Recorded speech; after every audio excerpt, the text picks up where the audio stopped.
ভেনেজুয়েলায় অভিযান চালানোর আগে প্রেসিডেন্ট নিকোলাস মাদুরোর গতিবিধি, খাবার, পোশাক এমনকি পোষা প্রাণীর বিষয়েও কয়েক মাস ধরে নজরে রেখেছিল মার্কিন গোয়েন্দারা। এ কাজে সহায়তা করেন মাদুরো প্রশাসনের ভেতরের একজন। অপারেশন অ্যাবসলিউট রিজলভ নামে এই অভিযান 1 বছরের পরিকল্পনা ও মহড়া শেষে গেল ডিসেম্বরে চূড়ান্ত হয়। কারাকাসে মাদুরোর সেফ হাউস বা নিরাপদ বাসস্থলের হুবহু প্রতিকৃতি তৈরি করেছিল।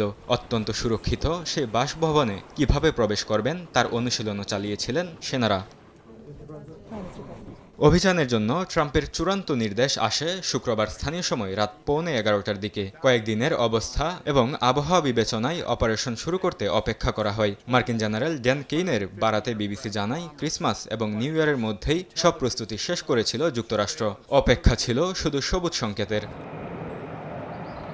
ভেনেজুয়েলায় চালানো অভিযানে যুদ্ধবিমান ও গোয়েন্দা নজরদারি সহ 150টিরও বেশি বিমান ব্যবহার করা হয়। কারাকাসে অভিযান শুরু হয় স্থানীয় সময় রাত 2টার দিকে, চলে 2 ঘন্টা 20 মিনিট ধরে। হেলিকপ্টার ও ড্রোন ব্যবহার করে লক্ষ্যবস্তুতে হামলা চালানো হয়, যার মধ্যে লা কার্লোটা এয়ারবেস, জেনারেলিসিমো ফ্রান্সিসকো দে মিরান্ডা এয়ারশিল্ড এবং পোর্ট লাগুয়েরা ছিল।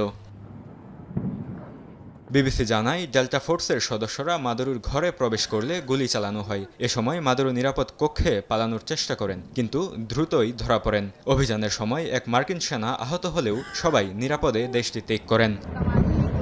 বরকতুল্লাহ, সময় সংবাদ।